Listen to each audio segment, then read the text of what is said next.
പാലക്കാട് അട്ടപ്പാടി ചുരത്തിൽ കനത്ത മഴയിൽ മണ്ണിടിഞ്ഞു. ഗതാഗതം ഭാഗികമായി തടസ്സപ്പെട്ടു. ചുരത്തിലെ 8-ാം വളവിനും 9-ാം വളവിനും ഇടയിലാണ് മണ്ണിടിഞ്ഞത്. ഗോകുൽ VS ഉണ്ട് വിശദാംശങ്ങളുമായി.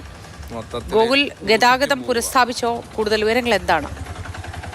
അട്ടപ്പാടി ചുരത്തിൽ ഏകദേശം ഒരു അരമണിക്കൂറുകൾ സമയമെടുക്കും. അതിനുശേഷം ഗതാഗതം പുനഃസ്ഥാപിക്കാൻ കഴിയുമെന്നാണ് പ്രതീക്ഷിക്കുന്നത്. ഈ 8-ാം വളവ് 9-ാം വളവ് ഈ രണ്ട് പ്രദേശത്താണ് മണ്ണിടിഞ്ഞ് ഇത്തരത്തിൽ ഭാഗികമായി ഗതാഗതം തടസ്സപ്പെട്ടത്. ആ ചുരത്തിന് സമീപമുള്ള മണ്ണിടിഞ്ഞ് ഒരു ട്രാക്കിലേക്ക് മുഴുവനായി വീഴുകയായിരുന്നു.